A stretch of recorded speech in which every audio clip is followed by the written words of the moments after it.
Posso começar? Bom dia a todos e todas. Com grande prazer que hoje a gente começa o módulo Instrumentos e Políticas de CTI. Nosso objetivo com esse módulo do curso é, na verdade, a gente trabalhar as questões de fontes de fomento para a inovação e as políticas que antecederam essas fontes, quer dizer, as agências de financiamento, toda a estrutura formada no Brasil para esse tipo de alavancagem, né, que a gente tem da ciência, tecnologia e inovação no país. E nós, como Universidade Tecnológica, deveríamos trabalhar bem essas fontes, até porque muitas delas nos interessam diretamente para a infraestrutura da universidade e outras tantas para a interação com o setor produtivo, o setor cultural, enfim, para todos os setores que são abrangidos pelos instrumentos de CIT no Brasil, né? Esse módulo ele foi idealizado por mim, Silvestre Labiak Júnior, e pela professora Isaura Alberton de Lima. E a gente vai começar colocando já para vocês uma questão bastante interessante. A gente acha, né, pelo menos. Uma cultura de inovação pressupõe interação? Pense um pouquinho. Quem pode começar? Medianeira, pode começar com respondendo essa pergunta?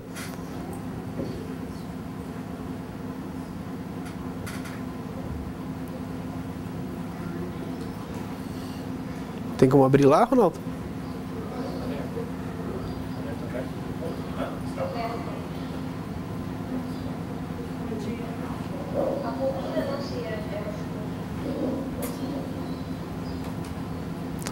Então, o que vocês acham dessa proposta? A cultura de inovação pressupõe interação.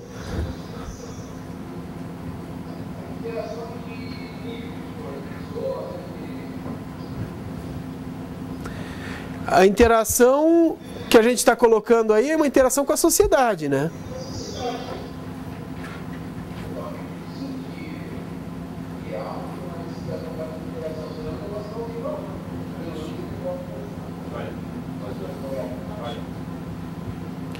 Ok. Toledo, o que vocês acham? Se puder falar mais perto do microfone, para nós fica mais interessante.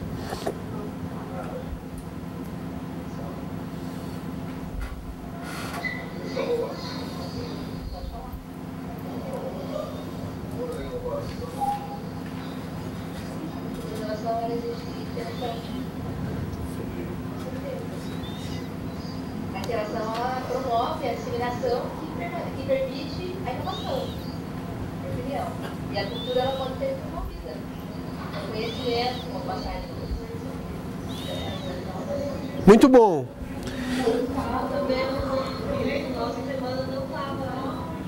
Tá vazando de alguém aí, mas...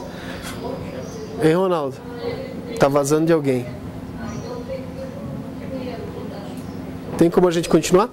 Vamos adiante então, pessoal. Então essa questão que eu coloquei aqui, do André Malraux, que diz o seguinte: a cultura não se herda, ela se conquista. Basicamente o que a gente está querendo dizer é o seguinte: olha, induzir, a gente diz assim, olha, vamos aproveitar a potencialidade regional, lá. O que a gente está propondo é o seguinte: a gente vai induzir que uma região determinada X, ela se desenvolva em determinada área.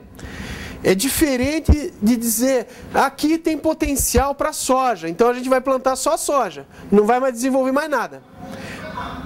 A nossa proposta é, olha, cultura de inovação, ela pode ser desenvolvida em qualquer lugar, até no deserto. O que a gente pretende é, como é que a gente pode desenvolver essa cultura de inovação?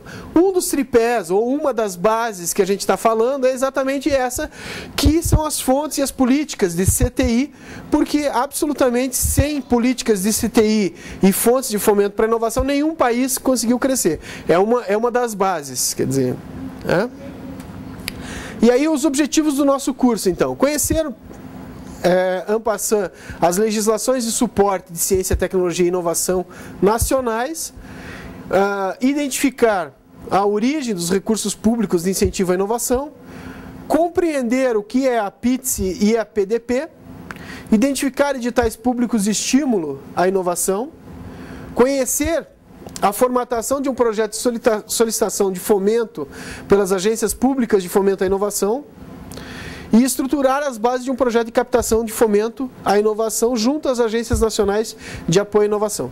A ideia é a gente fazer rapidamente, o curso ele é muito curto, a gente teria que ter muito mais aulas para a gente conversar sobre isso, mas a gente está colocando alguns materiais de suporte para que a gente mergulhe nessa infinidade de opções que a gente tem, mas entenda para onde que a gente está indo, quer dizer, para onde que essas políticas nacionais de ciência, tecnologia e inovação estão nos levando. Quer dizer, como é que a gente tem uma possibilidade maior de desenvolver algo que esteja alavancado por essas políticas nacionais. A metodologia, então, é uma exposição conceitual, então são essas primeiras 2 horas aula de conferência hoje. No dia 6 a gente tem mais 2 horas aula.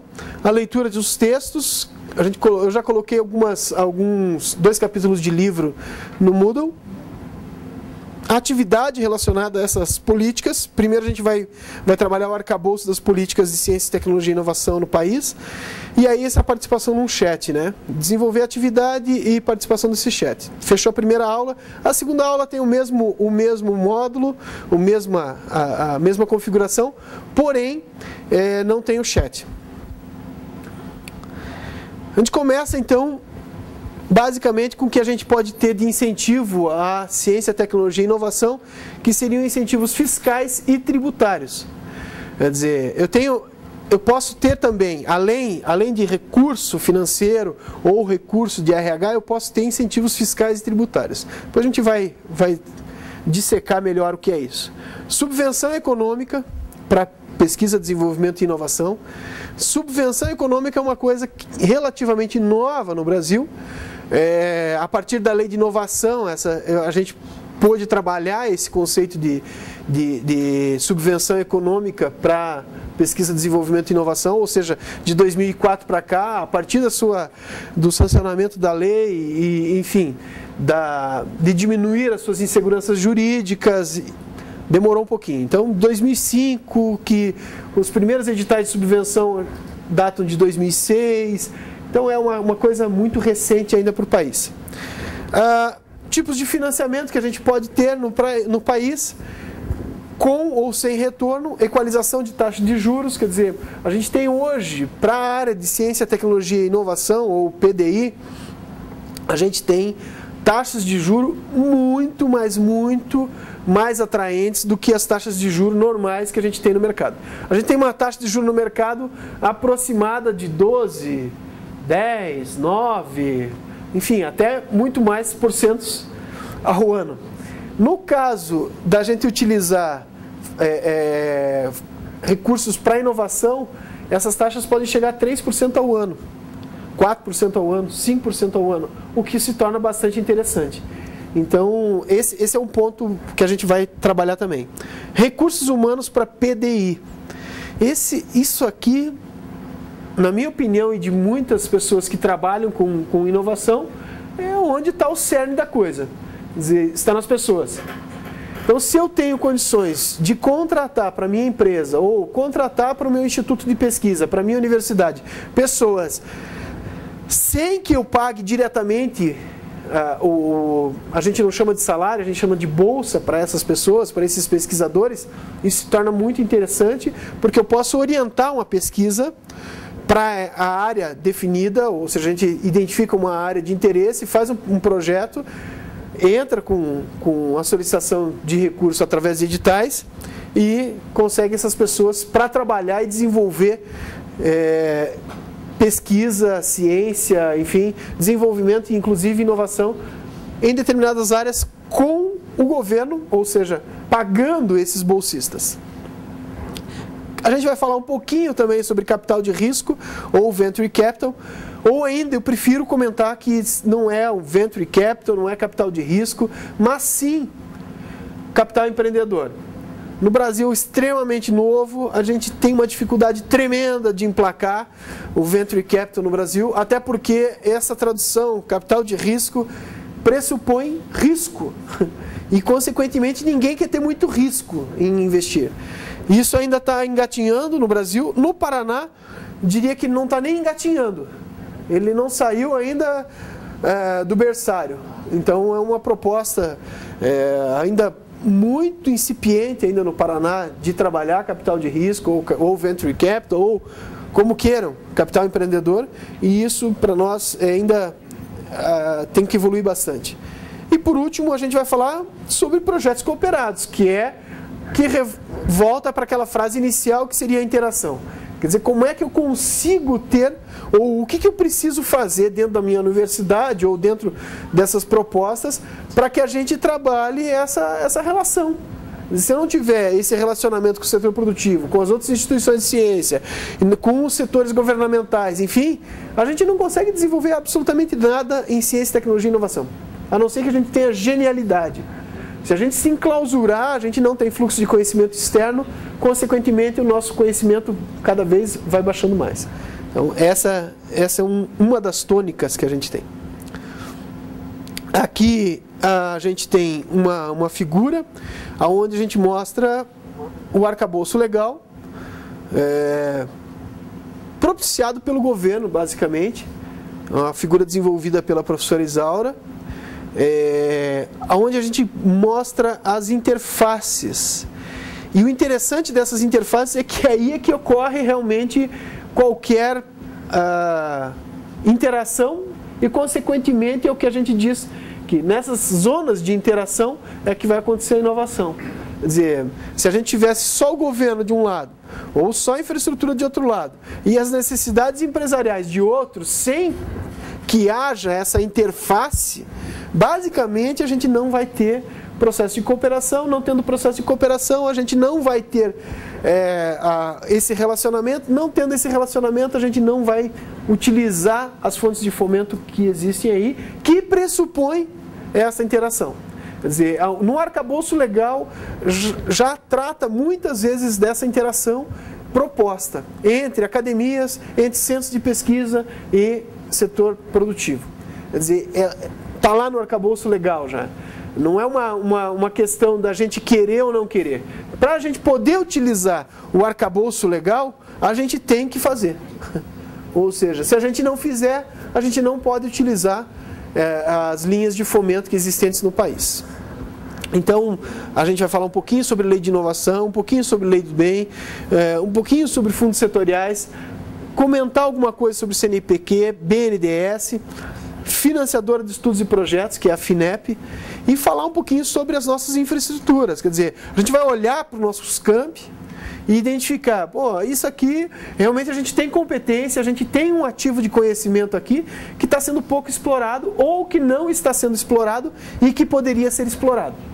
Explorado da melhor maneira possível. Não é a palavra explorar por explorar, mas é uma palavra, eu tenho esse ativo, como é que eu faço com que esse ativo realmente ele chegue no setor produtivo ou chegue na sociedade. Quer dizer, não adianta nada eu ter um estoque de conhecimento bastante grande e que esse estoque de conhecimento não seja compartilhado. Embora, dentro de uma universidade, que é o nosso caso, a gente faça muito compartilhamento de conhecimento. É o cerne da nossa de uma universidade, enfim, de uma instituição de ensino, é compartilhar conhecimento. O que a gente está pretendendo é compartilhar outro tipo de conhecimento, um conhecimento que vai gerar ciência, tecnologia e inovação. Quer dizer, que a gente vá para a pesquisa, de fato, aplicada. Esse é o ponto. Então, e aí, o que vem a ser essas necessidades? As necessidades não só do setor produtivo, mas as necessidades da sociedade em geral. Então, quando eu quero desenvolver políticas públicas, por exemplo, a gente é autossuficiente, últimas notícias, em vacina contra a gripe.